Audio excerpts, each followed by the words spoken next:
I think when somebody carries something really well, it doesn't mean it's not heavy. And perhaps like it wasn't that obvious from the outside in how much I was struggling with this change.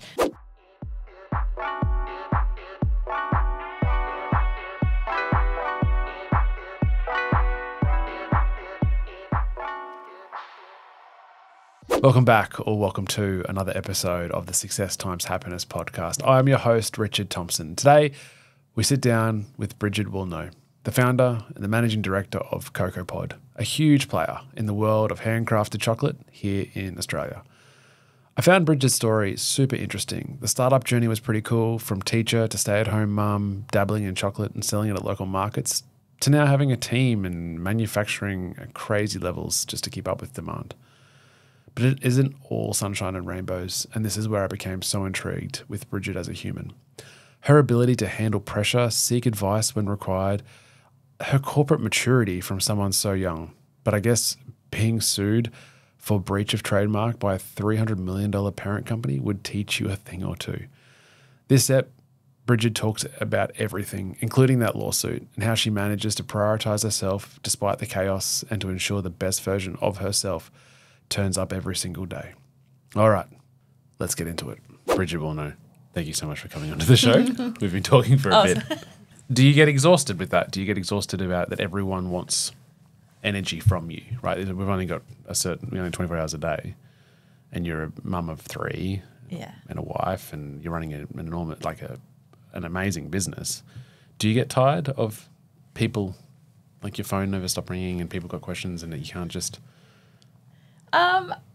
Look, no, because I'm acutely aware of what I need in order to have that energy to then output it. So I will draw on energy in my areas that I collect energy, which is very much on people, social, endorphins, exercise, like whatever I need, I will double down on if I'm feeling like my tank is becoming empty, in order to then be able to give twice as much. Because I can read the play very well. I can read what's coming. I can read what's needed. I can read what my team need, what the business needs, what my family needs. I can read that, and then I will go and access what I need in order to give that. That makes sense. Yeah. So it can get exhausting. Usually it's flip it, right? The flipped position where, and I was speaking to a very close friend of mine, is that, like, let's say it is exercise and you're on holidays and you go to the gym every day at the resort, right? Because you want the structure you have and you're feeling amazing. And then you get into work and you get back to work and you do a bit of exercise, and then it gets stressful.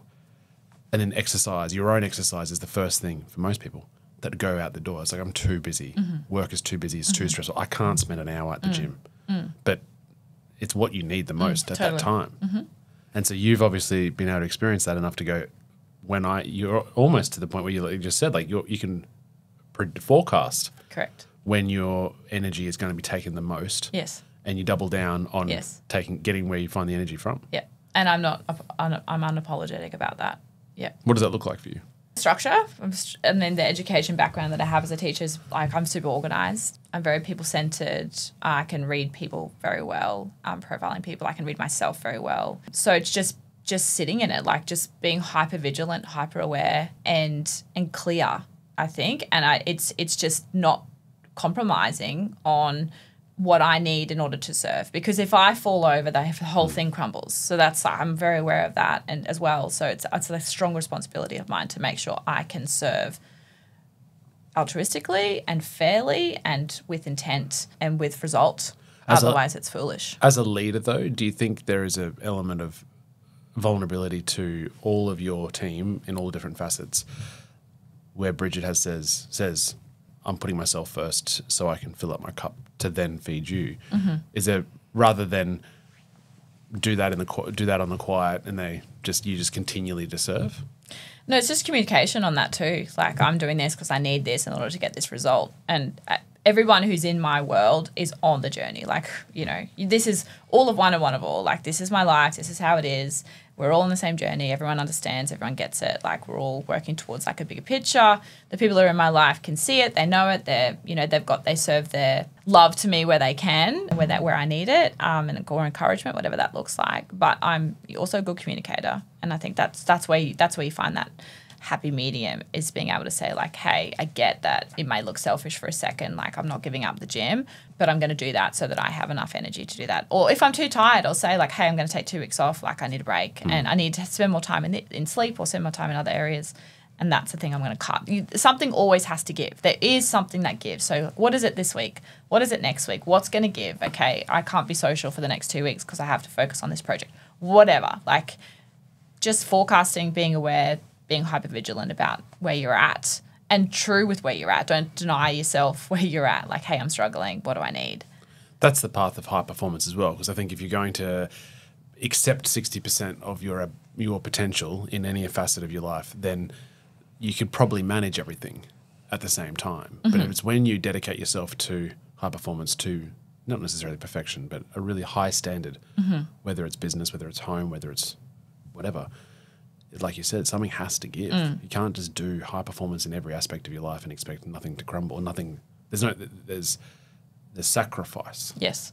And I love the idea that you are so in tune with the forecasting to be able to know, okay, these next 2 weeks are different to the last 2 weeks. Yep. Because I can see that. Yep. And therefore, you have changed your energy output or your needs to accommodate that. It's like project-based work. Yeah. And it's like, what does But a for your project life. need? Yeah, for your life. So, okay, looking forward, I need to get over this hurdle. This is a project, short-term project, need these things. So, yes, I agree with you and comment that, 60% all across, that's the goal, or 70% perhaps is probably more fair for me. But at times, if this one wedge of my circle needs 100%, then I've got to take that from somewhere else. Like I said, something has to give. So I'm going to take it from here and give it here, but only for this amount of time, and then go back to the averaging the 70%, I would say. You're obviously empathetic enough for people around you to play the same rule? Oh, 100%. Yeah, I only ever meet people where they're at. I do not hold anybody to standard beyond what they're capable of. Sometimes you see that they're capable of more, and it can be a hard pill to swallow when they're not attending to that level, but it's not fair of me ever to ask somebody to output something that they don't have to give in the first place. Like, you don't do that with physical objects, so why would you take that from an emotional perspective? And I think, working with the team too, like, it's the same thing. Like, everyone's got different stuff at different times and different energy levels, and it's how can I help you achieve the goal? Like, what can I do to help you get there? Like, what do you need? And not just assuming that it's very much asking the question. And look, there are people out there that sort of been like, you should know what I need. And you're like, well, that would be ignorant of me to make it an assumption. Like, it's fair for me to just say, like, let's talk about it. Yeah. I think Gary Vee once said that he is an employee to his staff. Like, how can you're turning up to serve them. Correct. 100%. That's a true leader, for sure. To be able to say, I'm here to serve you, and you said help you find your potential in the role that you have here.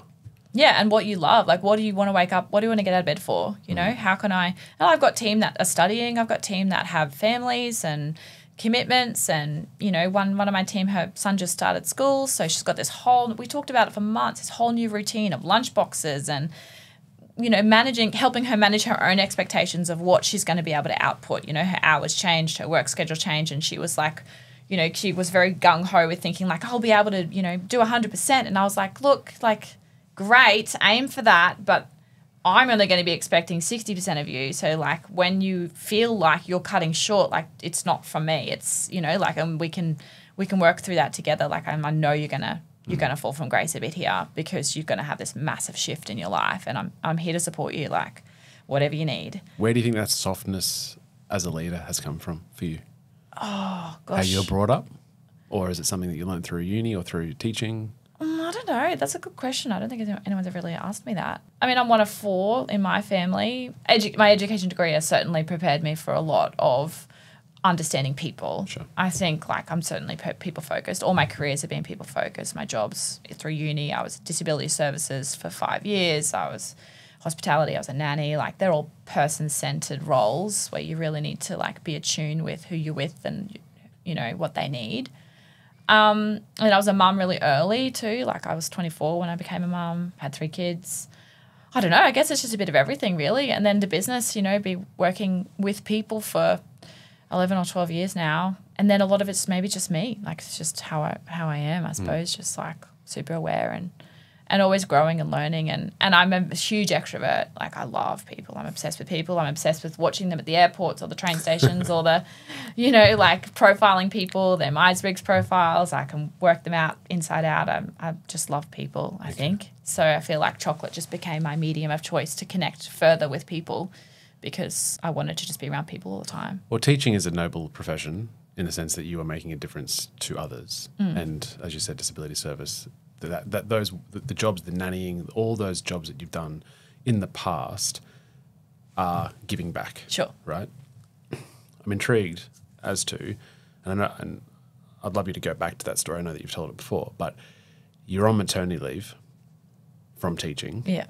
And you've had your child. Yeah. And I'll let you take it from there. But my thought would be, the question is, presumably you felt the lack of connection of helping others at that period of time, because you've had that all your life, and then all of a sudden you're a stay-at-home mum raising your first child, and there is that lack there. And then my question is, why do you think you chose the path of playing around with chocolate as a hobby rather than any other potential hobby that could have filled that gap? Great question. I definitely had a lacking. I didn't know it at the time. I wasn't as self-aware as I am now at that point. This is 13 years ago. But I definitely look back and I think there was a lot missing. I was lonely. I lacked connection. I lacked people. I was around people all my time. We moved away. I was teaching out west, and then we had relocated back to Brisbane to be closer to my family, but I was still a little bit of a distance. I had a child. He was a baby. He didn't talk. I was lonely, and my husband was working overseas, and he was away for long periods of time. So yeah, that's a recipe for. It could go two ways, right? It can go into a deep black hole, or I had to find a way to just keep myself occupied. I think ultimately, I always wanted to go into pastry. I always wanted to become a pastry chef. But my family, my mum and dad had this rule that we had to get degrees. And once we got a degree, we could do whatever we wanted to do. But there was literally no option other than to go to uni first, and then we're allowed to do whatever. And so through uni and through high school and through uni, you were still thinking pastries. Yeah, that was your passion. Well, it's a deep-seated soul passion. Yeah, people and then food. Creating something to give to someone to consume. But my mum and dad were like, no, that's not a degree. You have to get a degree first, and then if you want to go back to pastry, go. And I feel like they were just oh, she'll get over it. She'll go off and become a teacher and become a principal or something. But yeah, my siblings and I, that was all a requirement, and many of my siblings have dual degrees and masters and whatnot, gone off to do that. When I then was on mat leave from teaching, your natural passions come back to the surface, okay, I was consequentially stuck for people because I was a bit isolated and all my friends were working and, my family were in their careers and I was just lonely. So then I went back to the food thing, but I couldn't go and work with food because I had a baby. So I was like, okay, I'll just do it at home. And so I'd find my days reading and studying. When you were feeling alone with the child, with your first, was there a pivotal moment where you're like, I need to make a change, or I need to focus my attention to something else? Otherwise, if I stay here in this quagmire, it's not going to be great. Yeah, I mean, I look back at my position then and I think there was a period of time where it wasn't great. There was a period of time where I really struggled. But you pulled yourself out of that, or did you have some help with family and friends? No, I pulled myself out of that, I think. Yeah, I don't think that... I think when somebody carries something really well, it doesn't mean it's not heavy. And perhaps it wasn't that obvious from the outside in how much I was struggling with this change. And again, I was 24, you don't really know anything. Nobody really knows you that well either. I mean, it's going to be an adult for a few years. And you don't know you without the people, right? Because you've never experienced that before. Well, it's a massive shift. And everyone's like, oh, she just had a baby. Of course she's going to have these feelings. No one teaches you that. No. And it's postnatal depression, all that is sort of, it's talked about, but it's not really recognised unless you're with a group of people who can see it. And I was the only one who had kids in my friendship circle and my family. It was just, I don't know, I guess in hindsight, yes, it was very obvious, but at the time it didn't feel very obvious. Maybe I just carried it really well. If you carried it I'm not well, sure. doesn't mean it's not heavy. That's amazing. You focus on chocolate, not pastry. I focused on both. I studied everything. Okay. But then circumstantially again, with registering my kitchen, when I decided that I wanted to do something, there was all these rules around what I could do, and pastry wasn't an option because with council and registering your kitchen to a home-based kitchen, you can't do like fresh cream and you can't do like all these things. Right. So then I happened to just then narrow it down to what I could do From home. Mm-hmm. And then as I was making stuff to sell at the markets, because I needed to keep practicing, but I had more product than I could give away, and I didn't have any money to keep buying it. So I would go and sell it and then get that money and then buy again and keep practicing and try new things. And it just became a thing. Like my sister was then on mat leave, and she used to come with me and she did some marketing for me. And I don't know, it was something to do. It was a hobby. I used to play all week and then go to the markets on the weekends. And I got to then meet the avocado guy Which and markets? the tomato West guy. End? Castledine. No, Castledine markets. Yeah, Right near where I grew up. And on Beams Road, that's where my family house my was on Beams grandmother Road. was up there. Yeah, it's a great place. Yeah. To have grown up that area. And so there was people that from our community that I knew from when we were kids because I spent, 20 years there. I was from Aspley State School. Ah, there you go. Oh, St. Flannan's for me. So then going to the markets and then getting to know all the different people at the markets as well. So it wasn't just about the customers. It was like the goat pie guy and the avocado guy and the strawberry guy and the girls. Building that connection. Correct. Just community. It was community. It was my church. It was my weekend events. Still in hand. Baby still in hand. Wow. Yep. Took That's the baby. amazing. My sister took hers. Yep. 4 a.m, we'd rock up. Then I had a second baby. Same thing. Just take them both. Yeah. It was just, I loved it. It And in gave that me period of zest. time before you relocated to the Sunshine Coast, you're obviously in love with that process, the short feedback loop of being able to refine the process or change something or do something and get the feedback Yep. direct from the customer. Yep. And then that may have been the first time in your life that you were able to receive that really short feedback loop of a process? Or did you find that in teaching as well? You're able to do that? Well, it's different, I think, with teaching because you're delivering something. Unless you write your own curriculum or you write your own plan, you're delivering a plan that's written for you, right? So you're just a mode. You're not like you may have come up with an activity or whatever, and you get the buzz from the students, and that's all very like they're all dopamine hits, right? Now we have social media. At the time, there was no such thing as Instagram. There was no such thing as TikTok. There was no such thing as any of this stuff. It was like.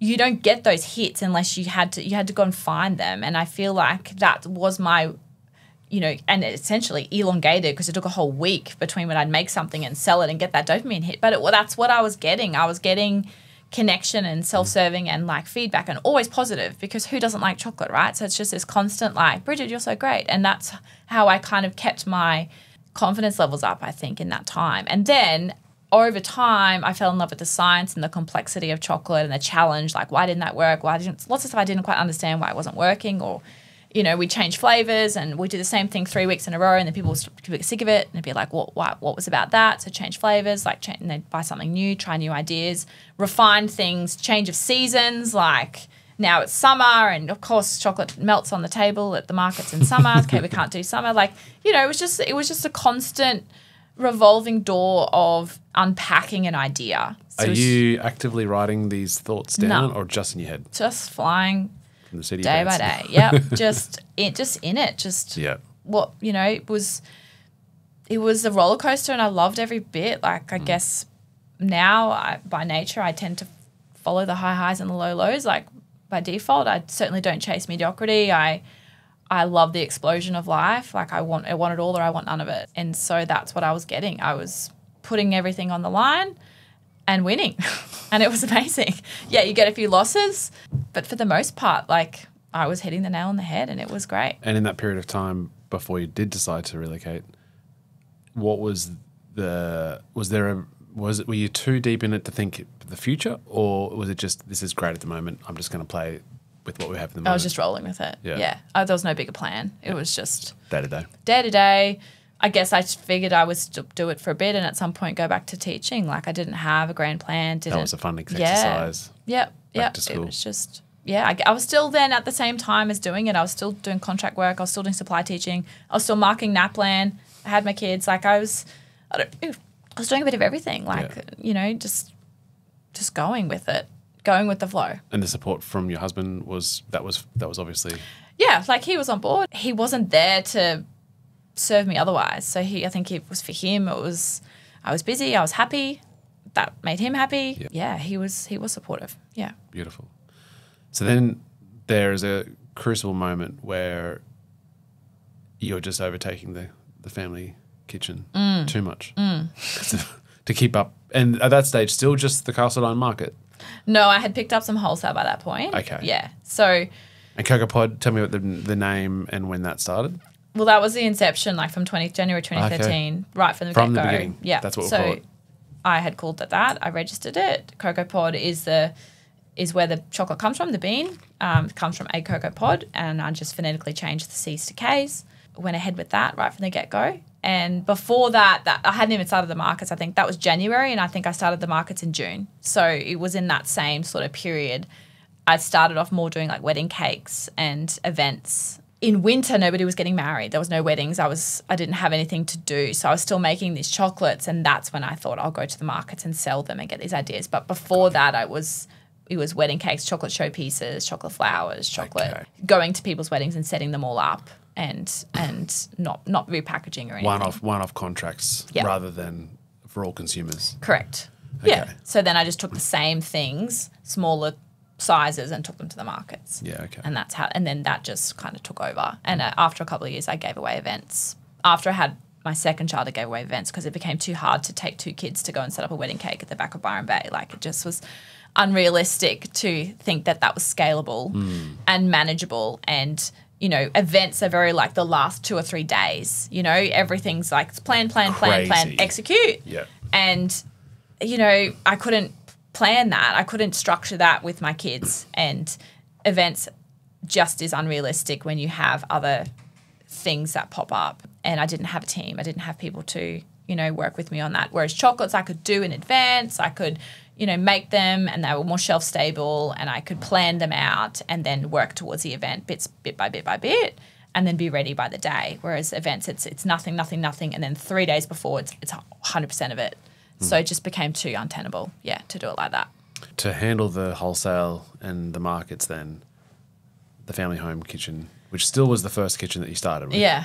It was just you were overtaking it, right? I was. I had a chocolate machine, I had a panning machine, I had a wholesale cupboard with like a pick and pack, you know, cubicles with chocolates in them. I had styrofoam in our garage where I would pack all the wholesale orders and leave them at the door. Like it was pretty crazy. Like it really was. But if I hadn't have got it to that point where there was demand, you never would have known about this like jumping ship, you know, jumping leap.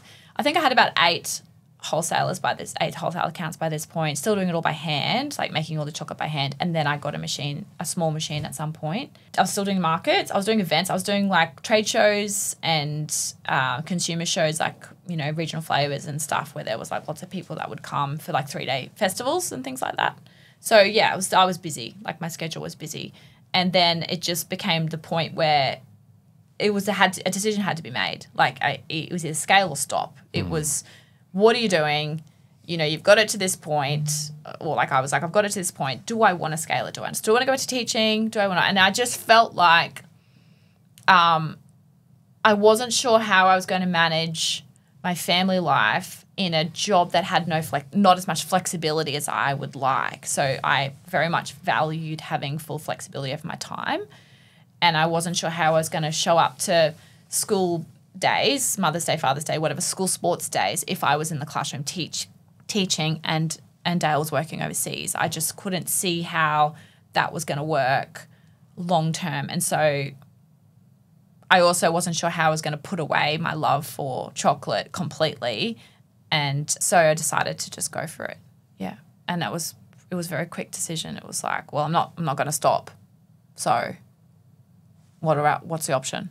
And then within a couple of months, we'd relocated up to the coast and fitted out the commercial space that we have now. Was it the first lease you'd signed? Yep. How was that?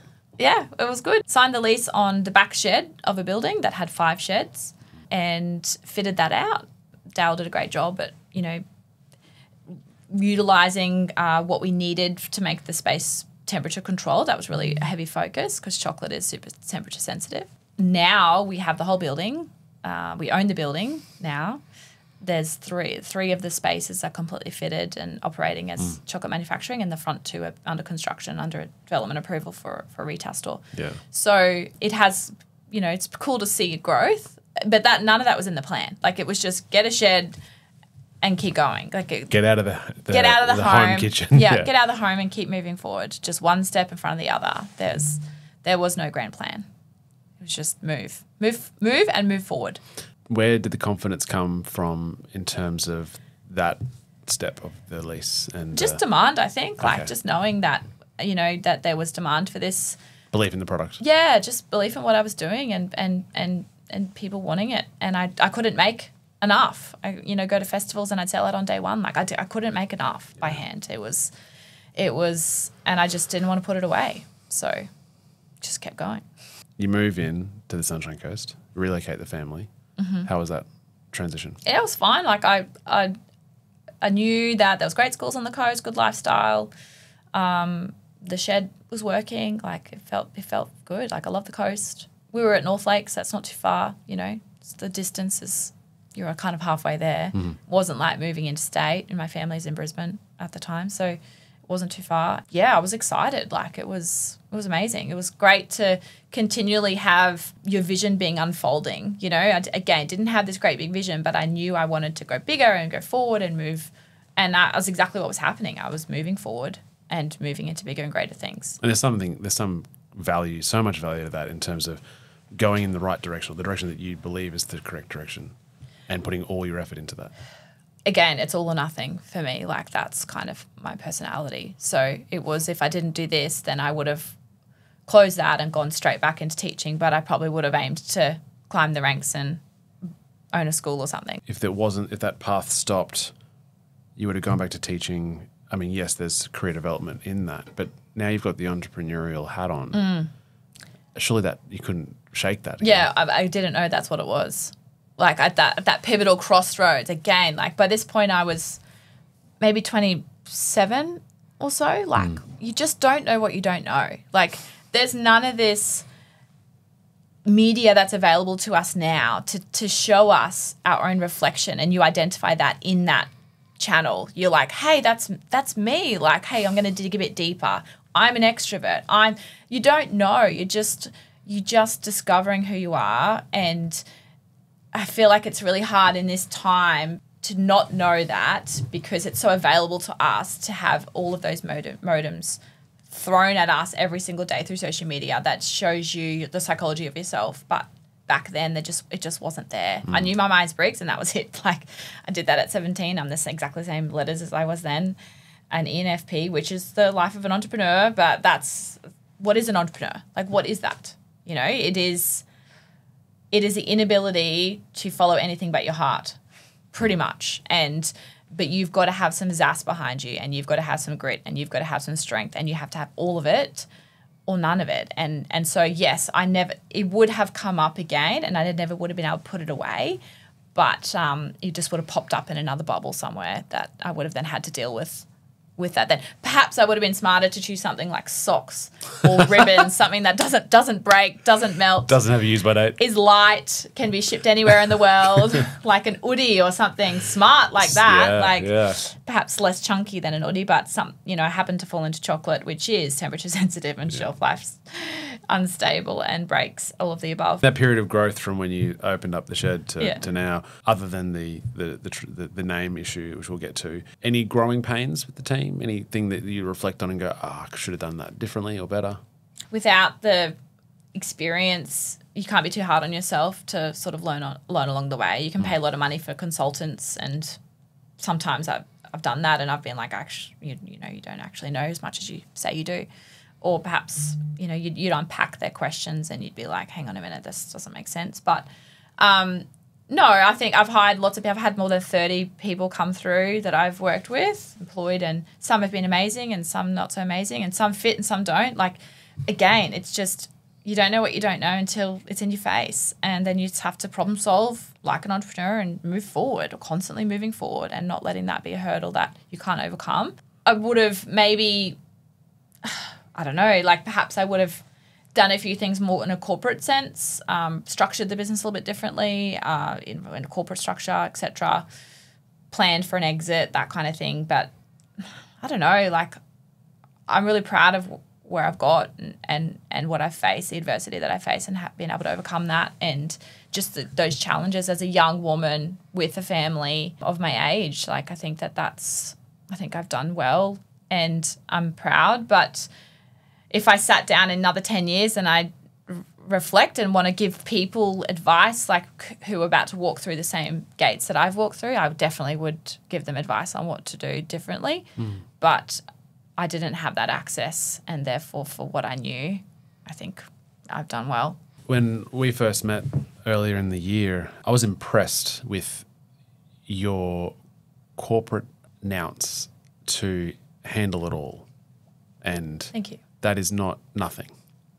And you were facing, as you explained, you were facing a lot. And it just seemed, and again, it goes back to just because you carry it doesn't mean it's heavy. It doesn't mean, well. yeah. Just because you carry it well doesn't mean it's not heavy. That's right. Yeah. Sorry, I butchered that.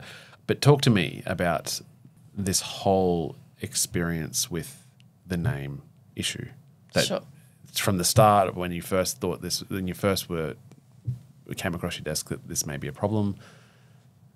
Yeah, because from my side, and as I'm sure the listeners will hear, you've created this thing from your own home. Yes. It's almost as old as your own child. Yes. And you've created it from nothing, which I love, right? I love the motivation, the essence of creating something from nothing. Yes. And then having demand for it, right? And then to have the wolves biting at you to strip you down for something that you've created, it's your own child, to not take you've taken, there would be some element of personal ownership, or at least feeling like it's a personal attack on you. But from what I saw, I was just like, man, you are holding that so well, and so like a corporate, so like someone who's been in corporate for 40 years. And this is a teacher, mum of 3, who's handling this like a professional, like a real high quality level. Thank you. So tell us, when did it first come? What was it about? So the elephant in the room on that is around trademark. And again, if I was to write a book, that would be the first chapter I would start with. The issue with trademark is when you start a hobby with no grand plans of it being a business, you sole trading, you're not set up as a structure, you're corporate, you haven't really given it too much plan. You just walk in your kitchen, make some chocolate, go to the market to sell it. You don't know where it's going. You're just moving forward on it. Somebody might say, hey, if you thought about trademarking it, you're like, oh, well, it's just a hobby. Like, I don't know what's going to happen of it. But the key is protect it before it becomes popular. And valuable. And valuable, because the minute that it gets some traction, guarantee you're going to have a wolf on your door. And that happened to me. So I was still in Brisbane, still working from home. This was back in 2017, and I had a cease and desist letter sent from a competitor wanting me to change my name. Now, the competitor had some similar phonetics in our words, so the KO part phonetically was the same. And, yes, I got legal advice. I had an amazing lawyer, and we responded to say, no, this is where we're at. This is where you're at. These are the reasons. We believe it to be fair. There's no law. Like, we're not breaking any laws, and go away. That happened. And then there was a bit of back and forth. And then there was a period of 5 years where there was no communication on the subject. And that in that period of time is the position of they would have reserved their rights, you would have reserved your rights, and you've then moved to the coast and grown. Yes. So at this point, there was no rebuttal on what we'd said. So I just kept moving forward. Again, believing that I wasn't in the wrong. Grew the business, scaled it significantly, relocated, built a chocolate factory, all of the above. Now, in this time, prior to receiving the letter, the competitor had, originated with different founders had gone into insolvency and been bought by an umbrella company that was obviously much bigger than us. They've always been bigger than us. At that point, that the new owner, the new owner became aware of other competitors is when we first got that letter. So anyway, we had this 5-year gap. Obviously, we had COVID. We had all these, challenges in the chocolate industry in general, the cacao trade, price increase, blah, blah. We all survived. Then I get another letter. Early 2022, I get another letter. And went back to my lawyers. I was like, it's been 5 years. What do we do? They're like, yep, let's go to a big, top tier firm and get a review. So we did that, paid a few grand, got a top tier review. You're fine, Brigid. You're fine. Just keep moving forward. Great. We responded. 6 months later, another letter.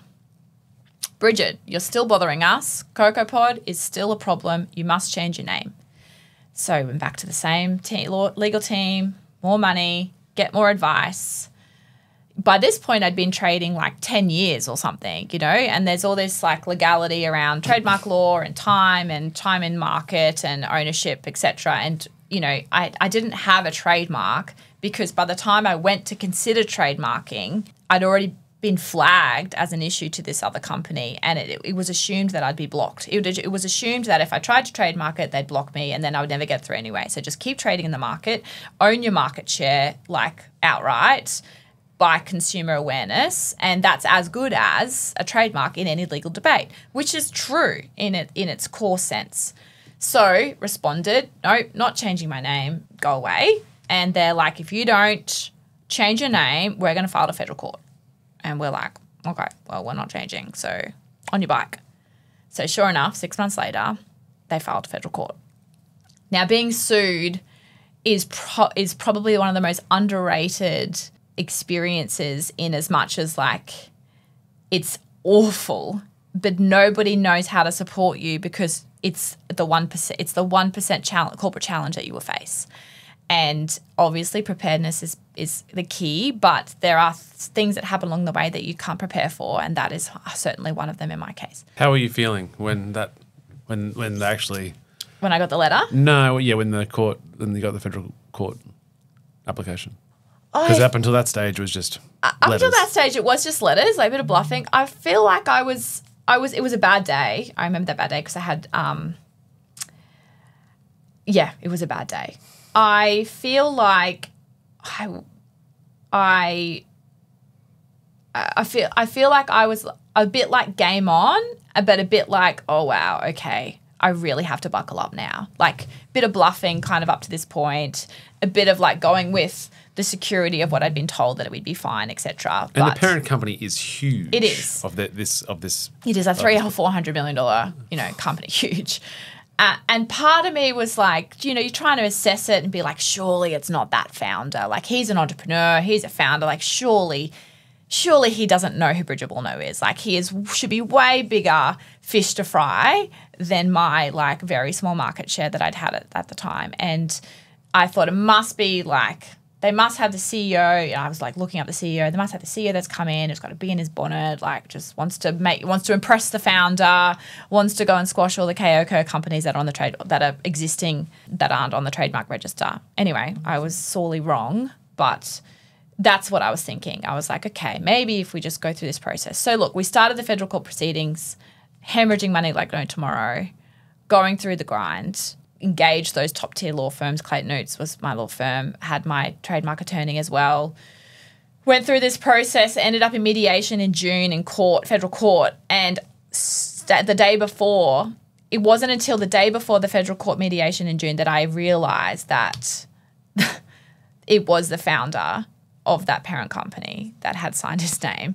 And I remember thinking like, oh, wow, okay, this is not what I was expecting. And I went to the court and I sat in the room with a whole team of people on the other side and the founder. And this is a really well-known Australian entrepreneur. Yeah, he's done amazing things. Like, there's no denying that. And I was like, are you serious? Like, what are we doing here? Like, this is a bit ridiculous. Anyway, he was like, look, no offense, you know. No offense, but I'm subquoting, but like, no offense, but you know, you're in my way. And I was like, come on, mate, like, you've chased me for 7 years, like, surely we can work this out. And he's like, nah, you need to change your name. Got to protect my brand. I've got to protect my, you know, he was like, look, I respect what you've done. You know, well done. But, you know, I've got to protect what I've built. And it's, you know, this is where we're at.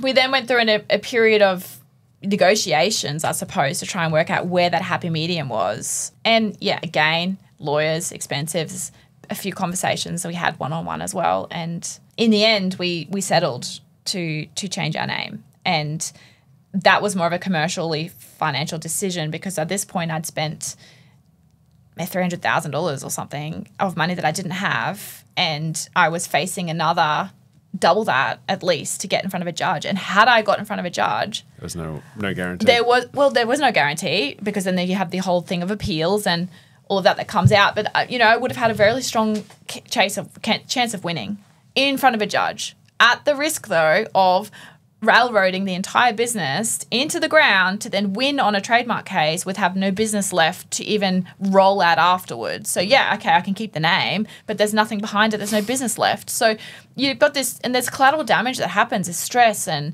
you know, that went for 6 or 7 months of that. And it's intense. It's stressful. You're trying to run the business. My business plateaued in that point because I wasn't growing it. I was just kind of stabilizing it. Personally, like, I was challenged. My relationships were challenged. My friendships were challenged. Like, you know, it was hard. And at that point, you are doubling down on your personal need to fill the cup up, or are there moments where you're like, yeah, definitely, I definitely am, yeah, but it's draining you twice as far as you can fill yourself up. Sure. You're doing everything you can. It's an impossible task. And then everyone around you, everyone who's close to you is also being sucked, because like it affects everybody. It's all you talk about. It's all, you know, just everyone's just like, oh my God, and everyone's the injustice of it, the frustration of it. Like, are you serious? Like, what's going on? Why this? And you know, people want to come in and support and they want to help, but again, without that experience of having done it yourself, you don't know how to help that person. You don't know like what's really going to be, and it changes day by day. Like, it's an absolute roller coaster. I ended up settling. If I got before a judge, I probably would have won, but no guarantees, and no guarantees on an appeal. And again, when you're being sued in the federal court, they say it, and I still believe it, it's whoever has the deepest pockets. And had I have just changed the name on day one, I would have had the exact same result as I got 7 months later, and I would have had more money, money in my pocket to then go on a rebrand or to survive that. I wouldn't have had the time and stress that the pressure of that pressure pot. And look, everyone has a pressing point of their pressure. So it's like if you picture yourself with 2 like metal clamps just like slowly squeezing you, like top to bottom. At some point, you're going to put your hand up. Correct. Everybody has a breaking point. Mine just was at 300K in 7 months in. Like, everyone has something. Some people would pop on the first day. Some people would pop at 10 grand. And I went to that. I reached out. Like, you could not have criticized my research skills. I called every single person in the media anyone who was in the media at the time on some sort of trademark case. I was on the phone to them. I'd find their websites. I'd find a face of somebody that I knew from like somewhere, and I call that person and say, hey, I saw you on the website of this company. Can you get me a phone number for the founder? Can you get me a phone number for the person managing that trademark case? I had legal advice for my legal advice. I had lawyers giving me time, like in their fancy ass offices in the Eagle Street Pier at the top, like looking over the water, just giving me advice for my advice, pro bono. I had people that were experienced somewhat in law who were coming in and giving me counsel to make sure that my decisions were moderated, that I wasn't too emotional, that I wasn't reactive, I wasn't, you know, that. But trademark law is very, very grey. It's a very you know, niche area. It's not very black and white. It's really it's up to all of the factors and the judge on the day. So there's only so much people could do, but I would call somebody to be like, anyone who's been sued, I want to talk to them. But, you know, perhaps they had a $10,000 settlement or just a cease and desist letter. It just wasn't the same. Yeah. And in federal court proceedings, once you're on that train, you can't get off. They have to let you off the train. You can't be like, look, I'll change my name. They could just be like, nah, because you've got to meet They're suing you. Like, you've got to meet their regard in order for them to release you. And that takes time and money and effort.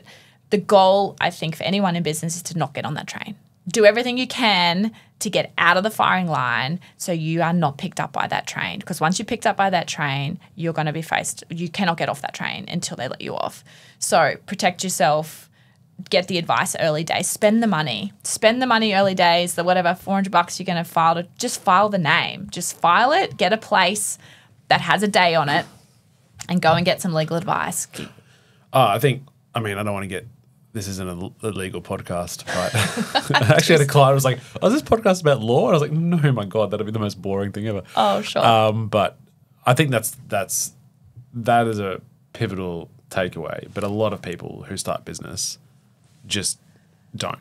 Yeah. Whether it's a shareholders agreement, if they're going into a venture with somebody in a company, or a joint venture agreement, or just getting their ducks in a line. Totally. To be able to go, okay, if this goes to the moon, this protects us. And Yeah. just to go, I want to, and to be comfortable with spending that money to invest it in the future. Trademarks as well. And The stitch in time saves 9, I think. Yeah. Had I had a trademark from 2013, yeah.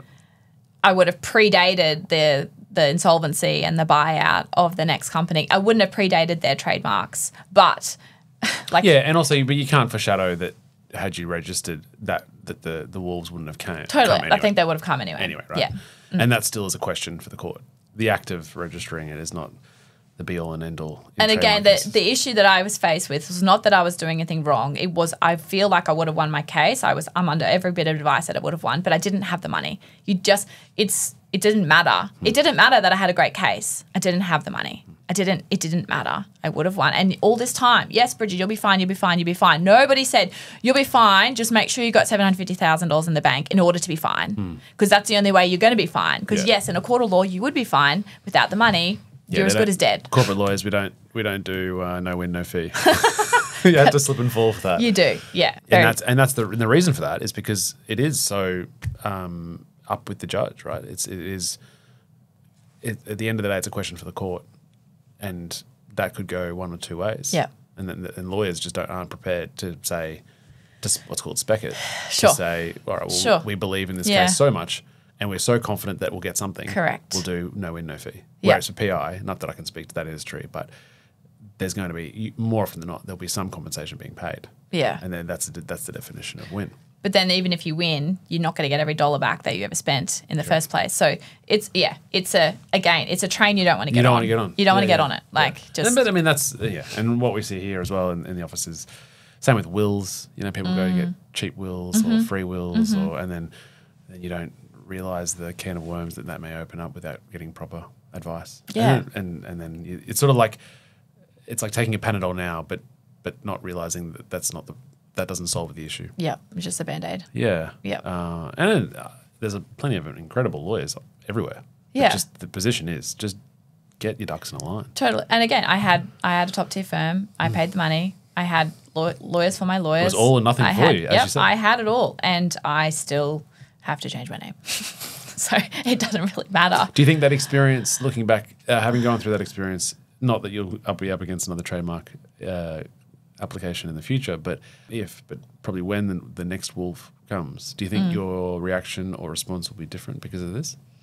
Yeah, I have tenacity, I suppose, and grit and strength, and I'm confident that I can face any challenge. My attorney, my trademark attorney, I remember after the fact, she said, congratulations, Brigid, you survived your first shark bite. And I was like, hang on, there's my first? There's more. And she's like, you play with the big boys, you're going to get bitten, it's going to happen. So you just have to get used to it, sort of thing. And it is a bit frustrating too when I see, people in business now being upset on a small problem, it's because I feel like, great, that's a great opportunity to learn and grow and build that scar tissue and move forward.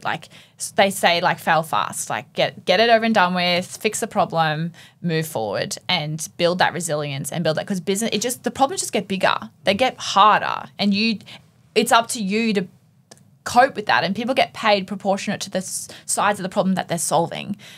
So if you want to have a successful business, you've probably solved a lot of problems along the way and dealt with a lot of crap, if you like, to get there. You don't get to that stage without dealing with this. It's unfair. It's not saying it's fair. You know, as a woman, I very much feel this of late. I really, really, really get tired of people praising me for how well I take a hit, or like how strong I can stand after being knocked. And I think like I shouldn't have to take the knock. But the fact is, when you are a woman in business, like you get the knocks, you've got to learn how to take them, and you've got to learn to move forward. But it doesn't, like I said, just because it's heavy doesn't mean it's not hard to hold. And the hits hurt. They hurt, but they're not going to stop. Like, you just have to learn to take them. It's a real hard pill to swallow. There's no avoiding it. I think you're right. I think people who are starting their business journey or look at, inverted commas, successful people in business want all the upside, and not realize the downside that comes with that, and the hits that will eventually occur. You know, the people that put you in your firing line. And as you said, the bigger you grow, the more attention you'll attract. Yeah, and that doesn't necessarily mean growth like dollars on paper either. Like your footprint, your imprint, how well you're received by how well the market receives your product or your service. Like that's all a value, whether it exchanges into dollars at that time or not. It's all building towards like a bigger value of the entirety that you're building. I think that there's a lot to be said for just moving forward. Like, and I don't really talk a lot about the bad stuff in my day-to-day circles, because there's like proportionately, there's like 9 bad things that happen to every one good thing, you know? And if I only ever spoke of like the day-to-day troubles, you'd be negative Nelly. Like, and it's not inspiring. And if you've got people that are entrepreneurs that are friends, you want to inspire them to move forward. Like, if I was always talking about all the bad stuff, nobody will want to go into business. Like it is, you have to learn to just swallow a lot of that and just know when to deliver that and know when to not, and know how much you can take before you can't sleep at night too. You know, it's a 99 no's and 1 yes, and celebrate the yes, but don't discredit the fact that it took a lot to get that yes. But people do see the highlight reels and they think it was easy. And if you don't talk about it, they're never going to know. But then if you talk about it, then you become negative Nelly. Like, what do you do? Yeah, I think that's where the mutual respect in business is there. Because you look at another founder in any other industry and go, I agree. Fuck, I know what you've been through. That's so I may not have had a trademark application in the federal court, but you can see it. Yeah. You can see the bite marks, and you can see that's just part of it. And and some people who aren't fit out or can't cut out for that will get an early taste and retract. Yes. And then you go, well, that's okay. Yes. And that is okay. Not all of us are founders. Not all of us are business people. Yeah. I once spent some time with a family who the dad was a businessman, and he would read the paper every morning and look at businesses to buy. And during coffee one day, I was asking about the newspaper scowl. You know, what's he thinking? You know, the Tinder of the newspapers. What are you looking for when you go through these businesses? And he says, anyone that's past 5 years. He said, if they're not past 5 years, I don't want to buy them. And if they're past 5 years, I'll think about it. And then I'll go through the process of like, you know, the discernment application of whether or not that's worth considering. Because up to that 5 year point, that's where you have all the crap that happens. And if you've survived past that, you've got some you're on. Yeah. You've got a good chance. And I think that's too when you're business and you're in your associates and stuff, and you're talking to someone, and one of the first things like, how long have you been doing XYZ? And they're like, 1 year. And then you would change your tone, knowing like, oh, well, you know, still a hobby at this point. You know, like it's fair. Like it's. I do remember the first set of accountants that set up my structure. I took the baby in. I had a toddler and a baby, and I took them in and set it up. And they set up my corporate structure to protect my husband's position.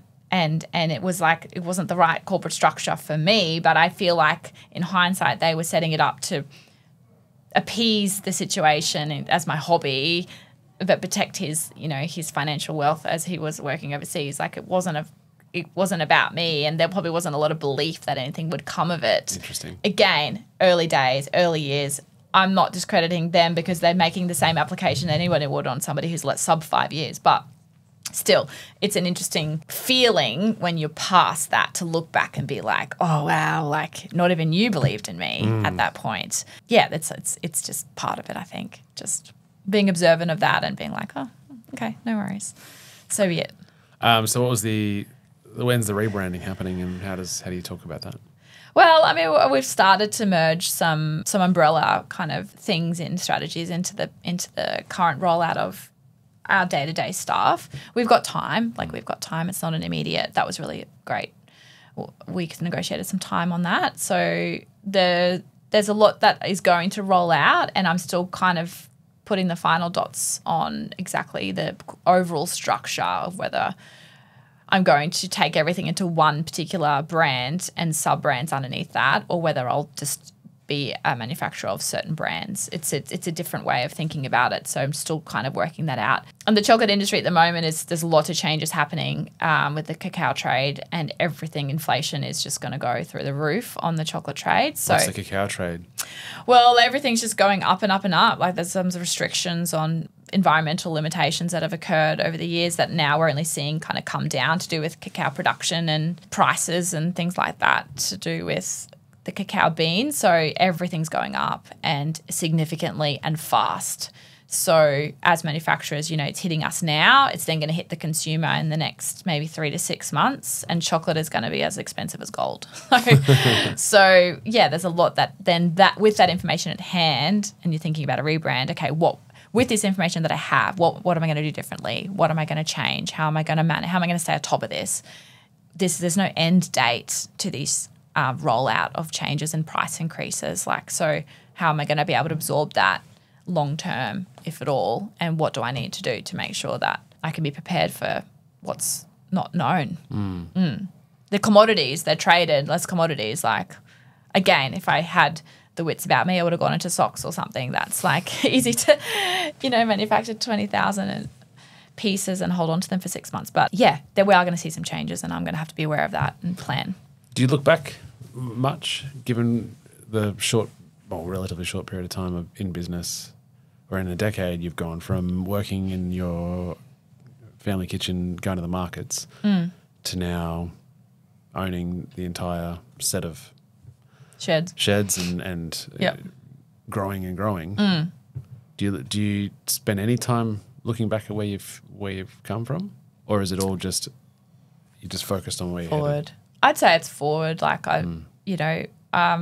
Every now and then a photo will pop up or something, and I'm like, oh, I remember that. Usually it aligns with one of my children in where we were at that point, and I have a fond memory. But I don't know. I feel like we're always looking forward and grateful for where I am. One of my team, she said to me yesterday, she said, this job's so great. This is the one that's got a prep student, and she was like, this fits my life perfectly. I love being here. I love working for you. I love working with you. I love the conditions that we have, the flexibility. And she's like, oh, sometimes I feel bad that you didn't have those options and you had to go and build it for yourself in order to have it. And she said, and I've just walked straight in on a cookie cutter mold that suits me fine. I didn't have to build this. And she's like, she said to me, sometimes I lay in bed, I'm so grateful for you. And it was so nice because I thought, wow, I really did solve a problem that I had. The problem that I had was, how am I going to be fulfilled in my limited environmental circumstances with the time that I had and the vision that I had for my children and my family life?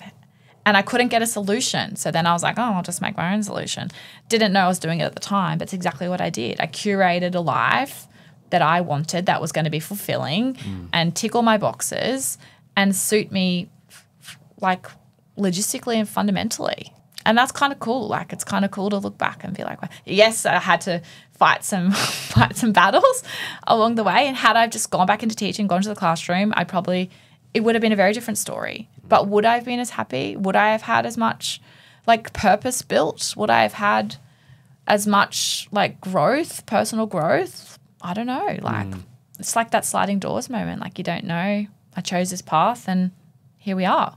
I love that none of this, it needs to be commercial. You need to be able to pay the bills. You need to also be able to generate a profit. But from what it sounds like, that all of the drivers were what you've created comes back to anything but commerce. Yeah, it's very true. It's just environmental. Yeah, I know. It's feeding you purpose. Correct. It's providing you flexibility. Yeah. It's giving back to the community. It's those elements of, like we talked about, is the noble profession or the qualities of the noble profession of teaching, but instilled in a commercial for-profit company. Yeah, that's very apt, and I would agree with that. And I do say one of my downfalls is not having commercially minded focus at the forefront, because like I said, I should have chosen socks or something. Like I chose what I wanted, but the socks and wouldn't there's have given you the purpose. Correct, 100%, precisely. And you would have quit. Yep. You would have gone, this doesn't fulfill it would, and anything to do with financially driven factors, to me, they don't last. Like they fall short. They fall short of fulfillment. They fall short. They're there for a day and then they're gone. Like I'm not led in that way in any part of my life. I don't judge people by any of that. I feel like that's such a finite outcome. Yeah. That it's like, well, I'm here for this amount of dollars, and you get to that. Yeah. And then what? Then what? Yeah. Whereas if there's not an infinite fulfillment, mm-hmm. if you do have that infinite fulfillment, then it will be there obviously forever, mm-hmm. and it'll drive you and give you the purpose and give you the satisfaction that you need. And that's where your ability to handle those hits and take them on and go, that's fine. We can manage that. We can get through that. Yeah. Because the whole thing is not about. It's about sustaining and maintaining that purpose. And staying in the game too. Yeah. Like that's the goal, right? Stay in the game. Stay in the game. And it's performance-based goals and it's performance-based targets and measures. And it's no different than training at the gym or exercise or whatever. It's do I want to get to 60 kilos or can I do 15 pull-ups unassisted? Like they're totally different measures. You may get to the 15 unassisted pull-ups and be 60 kilos, or you may do it at 80 kilos or 90. What's the goal? Like what's the goal? Focus on that. Performance-based drivers are always going to be more motivating than any other measure that has a number on it. And so that is attained into business as well. Like, okay, I want to export into 3 countries. I want to roll out nationally into Woolworths. I want to, where are your goals? And the money will come. Do what you love. Focus on where you're going. Focus on the bigger picture, the impact, that footprint that you want to build. And then by default, the money comes. Correct. So what are the goals for you going forward? Now you've gone through this. Well, my goal this last 6 months has just been surviving, to be honest. Like once you've been sued, you just kind of... I had to survive. I had to come back out of that, both personally and professionally, and restabilize. And so at the point of restart, there's been collateral damage that has occurred from being sued in my personal life. But again, being stabilized, coming out of that, making sure that everything that I'm now going to touch from here on out is being watered with growth and not with toxicity and negativity. And I sort of had to take time to grieve and be okay with where I was at with the brand change. It's like changing the name of your child when they're 13. It's crazy. It just feels so unnatural and unhuman. But I do feel like I'm okay. I'm at peace with it. And so now it's just about restabilizing, moving forward, what's next, growth, and then pressing play again. While that whole of last year where everything was going on, like I said, everything was just kind of dormant and not a lot of growth happening and just keeping your head above water. And so now we're sort of catching your breath again and able to start swimming, which is a really nice feeling to get that back again. And so this next chapter is going to be, about deciding on a rebrand, deciding on the strategy behind that, and then executing that, which is going to take, another big gulp of air, but then the preparedness that I need to make sure that I'm not going to have the same situation like I had before, the nous and skill and smarts that I've learned and the people that have come to my aid in advice, how much more information can I get out of them in order to be prepared for the next rollout, I suppose. Are you looking forward to it? Yeah, I feel excited. I feel pumped. I feel relieved that I'm getting out of the hole that I sat in for a bit. And again, when you're in that sort of that place, it's important to just not be reactive. You just got to sit and just wait and just be okay with stabilizing there and then climb out. It's if you fall in a big black hole, like a physical hole. You don't, if you're running around, you're using your energy and you're screaming, you're carrying on, you have no energy to then climb out. It's like, okay, I need to catch my breath, sit here for a sec, work out my bearings, make a plan and go for it. And so I'm kind of at the end of that now, which is cool. I do feel excited. Yeah, this is going to be a good year, and I feel like next year's going to be even better. Yeah, awesome. What does a normal day with 3 kids and life, what does a normal day look like for you? Oh gosh, I am busy. My alarm goes at 4. I train at 4:40 with my friends at the gym. They keep me accountable, and it's very much a social outlet as much as it is a training outlet. I'm home, lunch boxes, kids, school, preparedness, do a bit of emails. My kids are usually still asleep. But a few emails and that kind of thing, and then off to school drop-off, into work. I'm usually at work by like 8:45 or so. Sometimes I'll go straight into emails and what needs to be done, or I always check in my team, obviously, and spend time with them.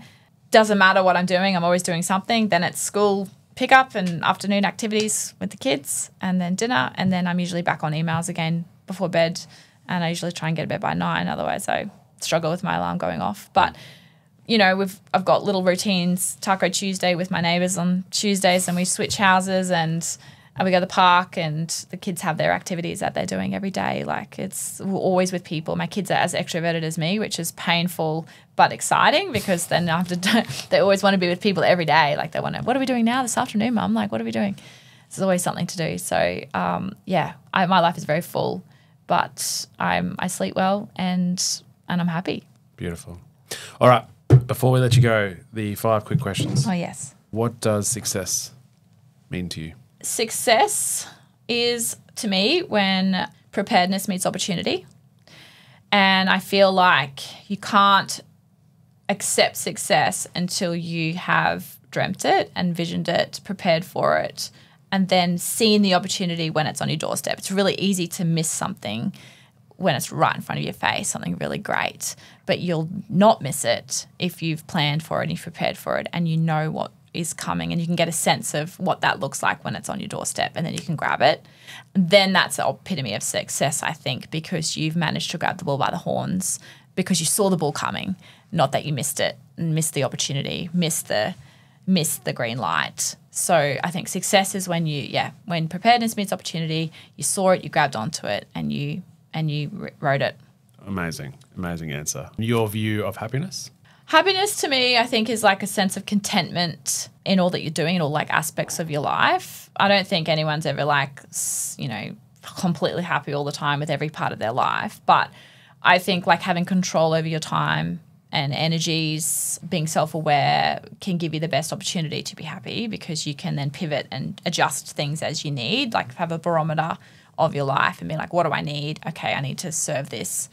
I need to fill this goal of happiness. But I think happiness is a state of being, and being content with where you are, even if you're in that hole. Like, okay, I'm in this big black hole. It's really dark. It's really scary, but I'm okay. Like, is my legs broken? No. Okay, good. Is my mum dead? No. Great. Okay. Like, it could be worse. It could be worse.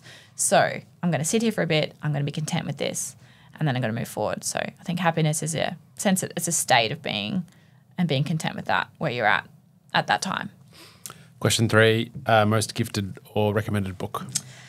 I read a book when I was younger, that really changed the way I thought about the world. I don't really know how old I was. I might have been at uni. And it was a book called The Hospital by the River by Dr. Catherine Hamlin. And it's about a woman who went into Ethiopia. She's a doctor, and she saw this unique opportunity to serve these Ethiopian women that were young women were having childbirth secondary problems that happened as a result of being so young and unmedically attended to. And she then had this simple fix to solve their secondary issues, which then she dedicated her entire life to staying in Ethiopia and committing to these women who it was life-changing. So these women have these things called fistulas, which is after you have childbirth, you end up with these dripping urine, and which creates social outcast as these young girls, 12, 13, for the rest of their lives, they've got this urine drip that